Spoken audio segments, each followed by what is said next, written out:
All right, y'all, your boy Jamario is back with another interesting video we about to check out. This is going to show and explain to us Kendrick Lamar the hidden messages behind his Super Bowl performance. This should be interesting, man. I didn't know that it was hidden messages. I know that Kendrick Lamar is supposed to be like a black leader, somewhat like of a black revolutionary and all those things.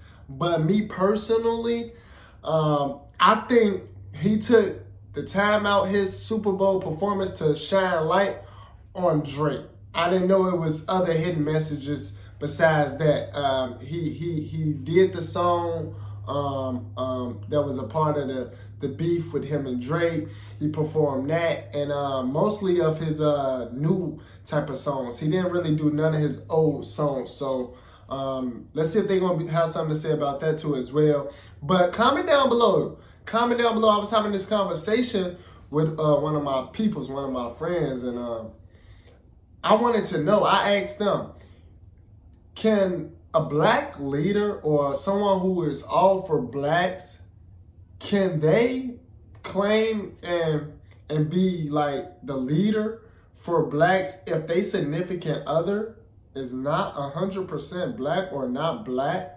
Like, can they really, you know, like I even saw Serena Williams, another person that is for the blacks, for the community.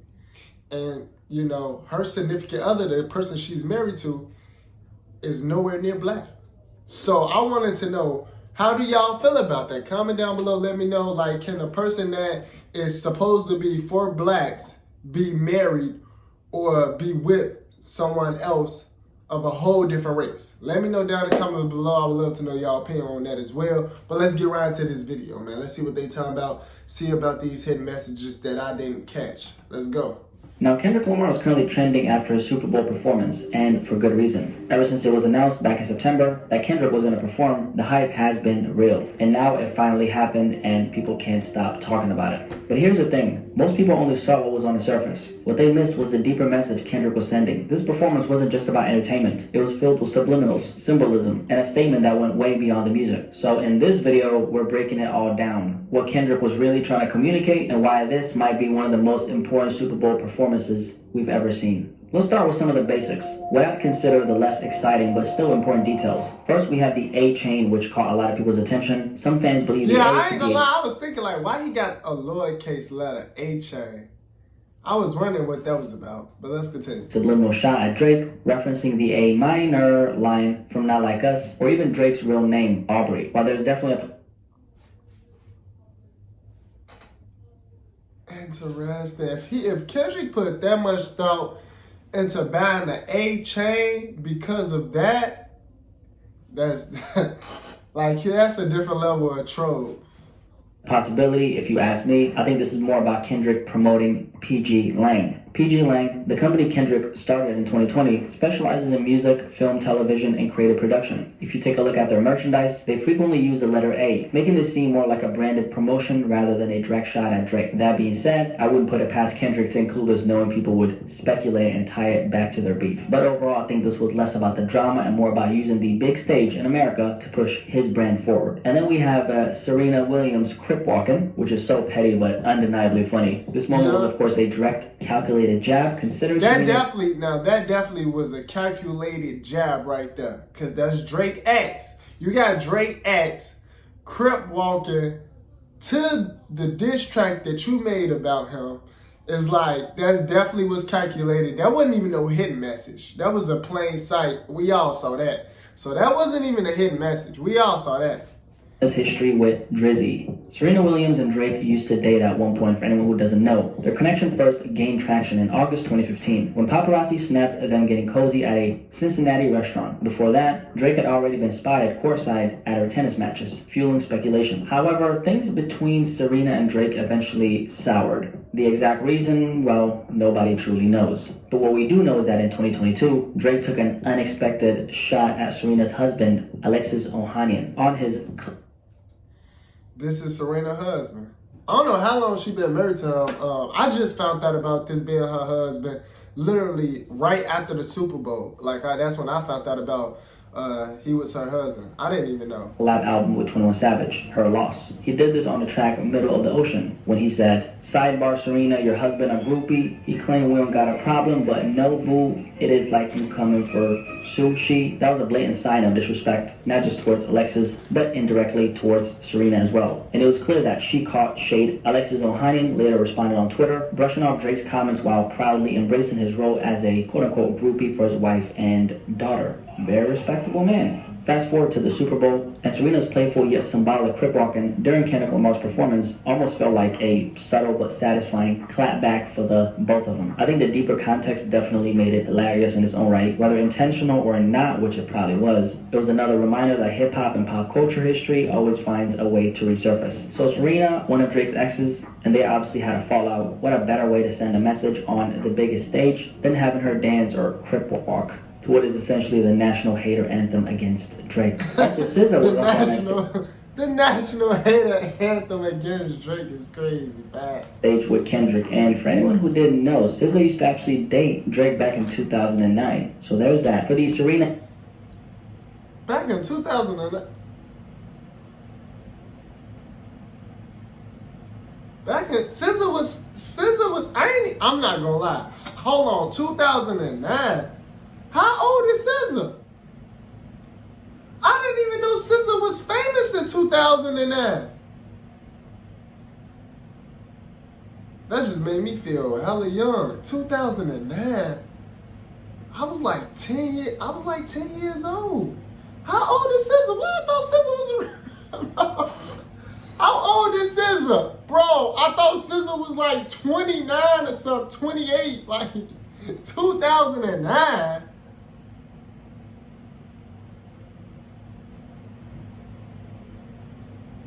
I'm gonna have to see how old SZA is. I ain't know SZA was that much older than me. I swear I didn't.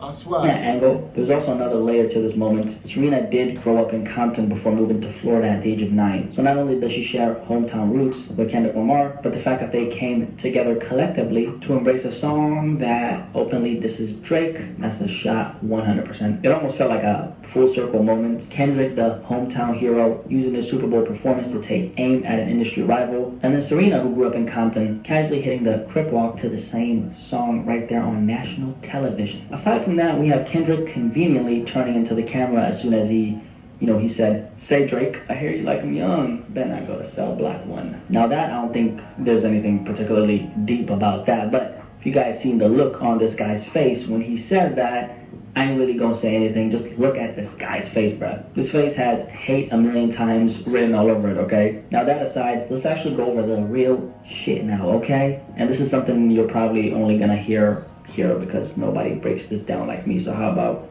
drop a like on this video for your boy? So most people obviously paid attention to those surface level things like the A-Chain, Serena, and all that. Those things aside, this wasn't just a performance. This so-called performance, okay, this was actually a political statement. The show opened with none other than legendary actor Samuel L. Jackson introducing Kendrick Lamar. But this wasn't just an introduction. Samuel L. Jackson was dressed as Uncle Sam, the well-known symbol which is supposed to represent... I noticed he was dressed as Uncle Sam.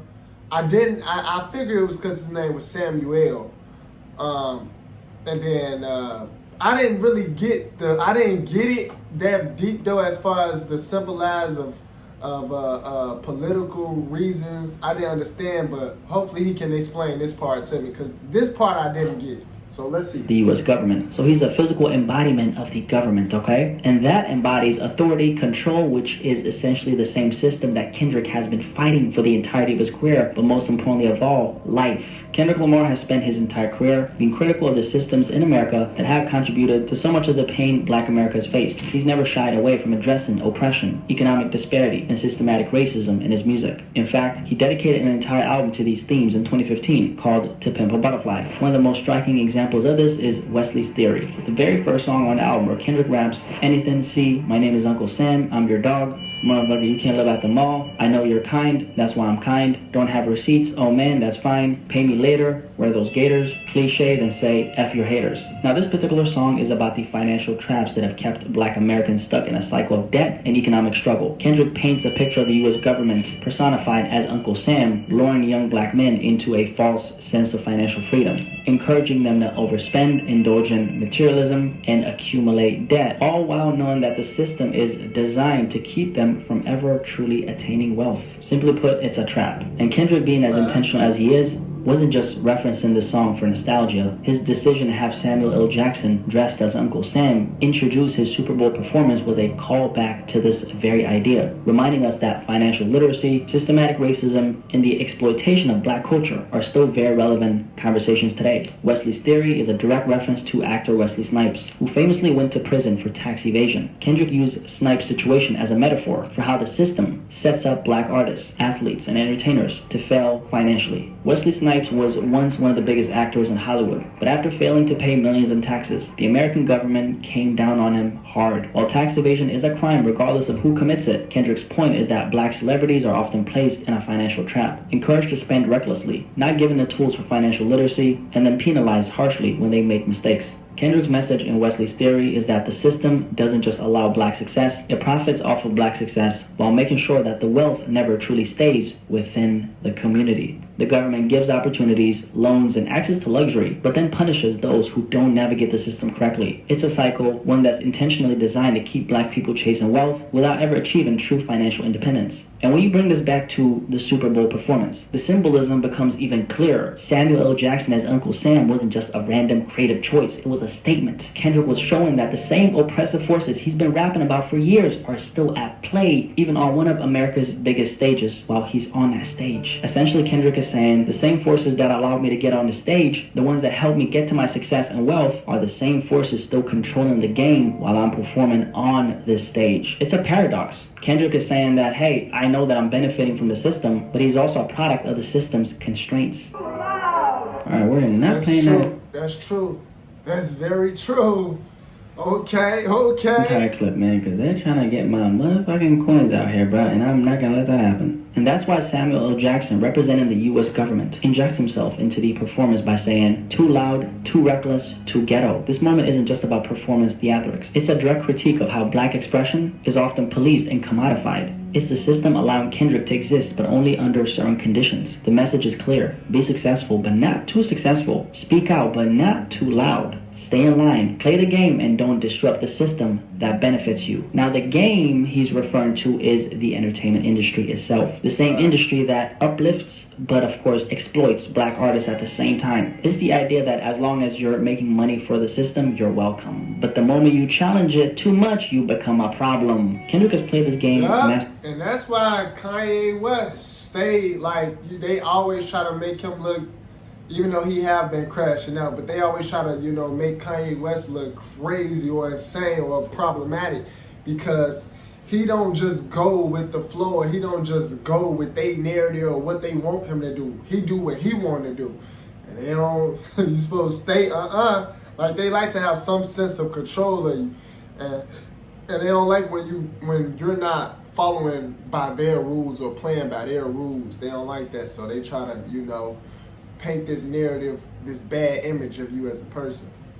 Masterfully throughout his career, he's managed to critique the system while still thriving within it. But at the Super Bowl, one of the biggest stages in America, he's making it clear. I know exactly what this is, and I know exactly how much freedom I actually have. Now, this is where Drake comes into the picture. Drake is a Canadian guy who, unlike Kendrick, has never been positioned as a revolutionary or a disruptor. He plays the game effortlessly, adapting to every trend, every industry shift, and every cultural moment without ever truly challenging the system. The battle between Kendrick and Drake isn't just about music or two rappers going at each other. It represents something bigger. It's yin versus yang, good versus evil, authenticity versus industry manipulation. Kendrick is the artist who constantly critiques the system, calling out its flaws and exposing its traps. Drake, on the other hand, is the artist who thrives within the confines of the system. Drake, for a long time, has represented the industry's favorite artist, marketable, accessible, and not so controversial. Kendrick, on the other hand, represents the people's artist, critical, disruptive, and unwilling to conform. Their rivalry has been painted as just another rap beef, but on a deeper level, it's a clash of ideologies. That's really what it is. So when Kendrick takes on the biggest stage in American entertainment and turns it into a statement against the system, it's not just about Drake.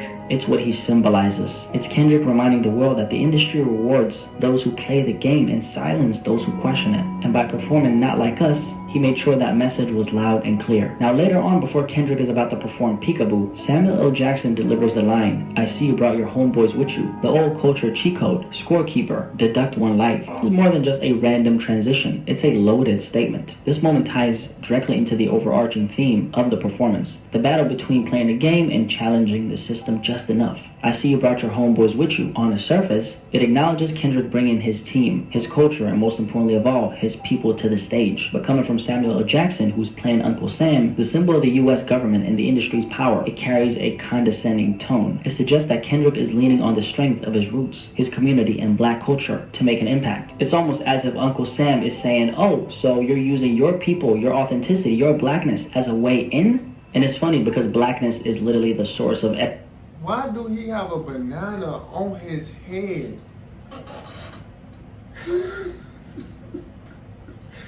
Bro, that's so random, bro. He just randomly put a banana on his head. Did anybody else catch this? What the hell is I'm watching now? Why did he put a banana on his head? Everything in the entertainment industry, music, style, culture. But when it comes to the image that the industry wants to represent, it's often watered down, controlled, or repackaged to be more digestible for mainstream audiences.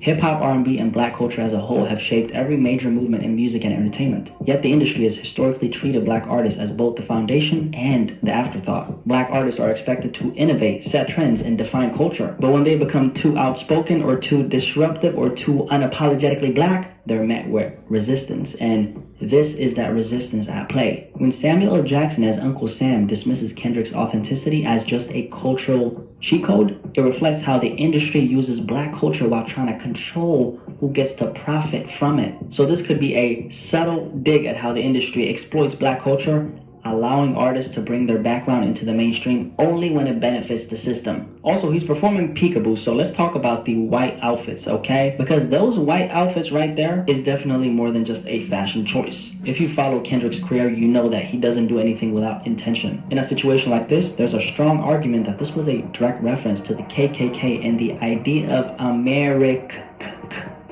All the dancers dressed in white, moving in unity while Kendrick performs a song I did not think or even notice or peep that. I wasn't thinking like that. I was not thinking like that. He had them, they being dressed in all white.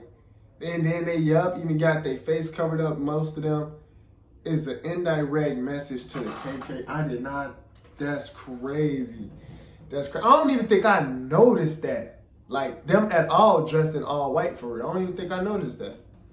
That directly calls out Drake, who's supposed to represent the system. That visual alone is very symbolic. The Ku Klux Klan, also known as the KKK, is known for wearing white robes, representing white supremacy, oppression, and the same systematic racism Kendrick has been speaking out against his entire career. And let's not forget that hip-hop has been calling out America, from Ice Cube to Tupac, and now Kendrick is continuing that tradition on one of the biggest stages in America. This could also be a reference to Colin Kaepernick. The NFL has a complicated history with race, from how the Colin Kaepernick situation played out to the way black artists have been selectively allowed to perform on certain stages. And yet Kendrick gets up there and flips the entire thing into a critique of the system itself. It's almost like he's saying, look, I know what country this is, I know how this game is played, and I know exactly where we stand. Now, right before Kendrick is about to perform Not Like Us, Samuel L. Jackson delivers another loaded line. That's what America wants! So we're gonna have to cut that short because copyright is beating my fucking ass right now, bruh. Yeah, that's what I'm talking about. That's what America wants. Nice and calm.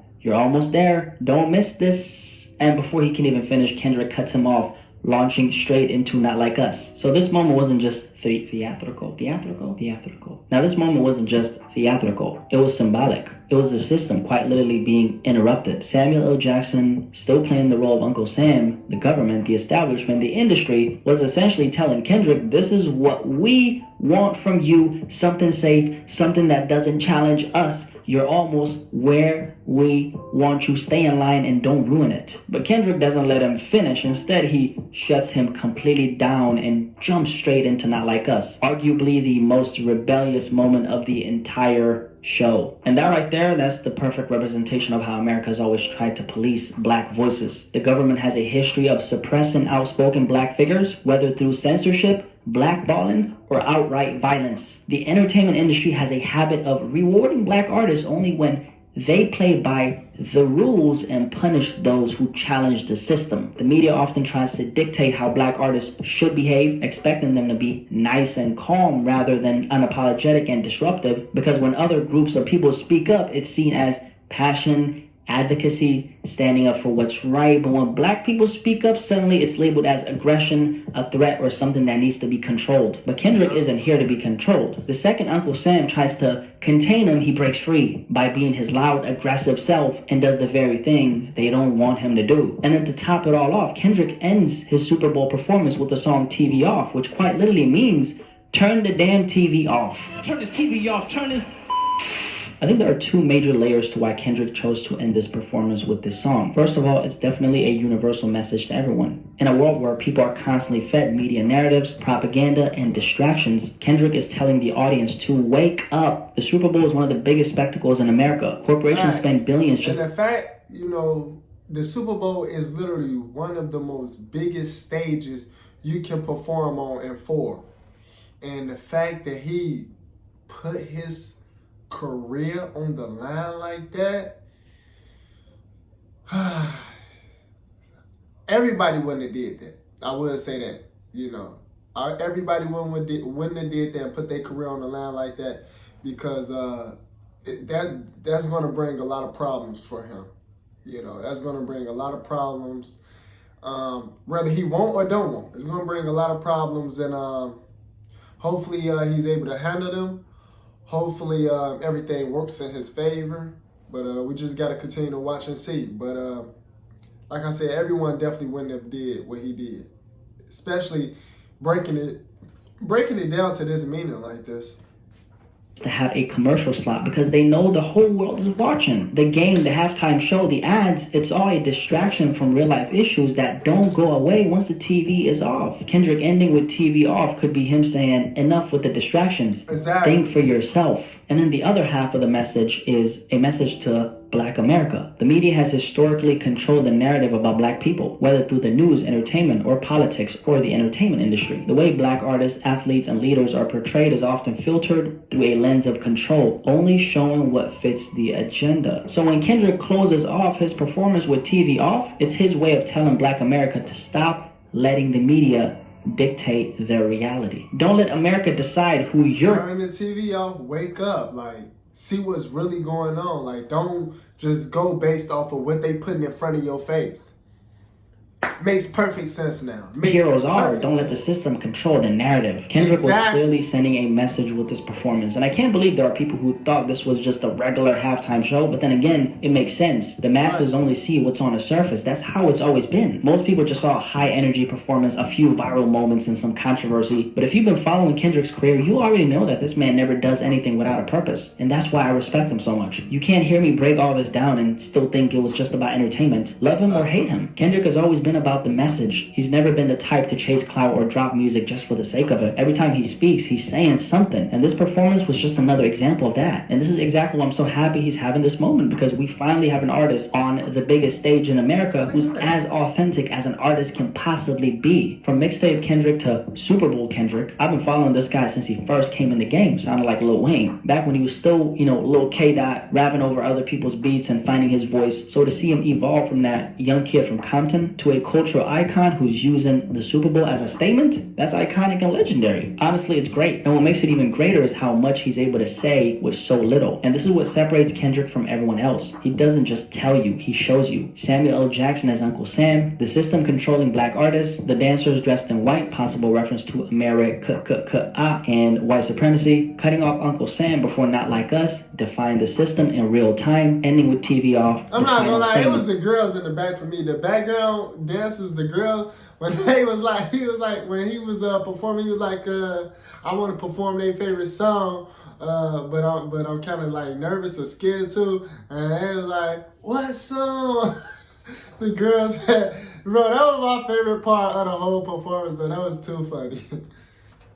Wake up, stop being distracted. Every single moment was intentional. This wasn't just a performance, guys. This was a culture moment right here. But I'm, of course, just one man with one perspective and one voice. No, I agree with him. I agree with him pretty much everything he said here up in this hidden message breakdown of Kendrick Lamar's Super Bowl performance. But like I said, I was having a conversation with a friend, and I still want to know from y'all, can you be a real black leader and revolutionary for the people, and your significant other is white, or maybe even a whole nother different race, period? Like, but can you? I was talking to a friend. They was like, yeah, it kind of don't make sense, you know. For like, they was like, in their opinion, you know. And I was like, and I won't necessarily say I'm 1,000% on that side of the opinion that was made, but it's like I'm in the middle, you know. It does definitely make you think and wonder, can one really be a black leader and all for the people and for their culture, but their significant other is of a different race, completely of a different race? It just made me think, like, can it really be? Like, is that possible?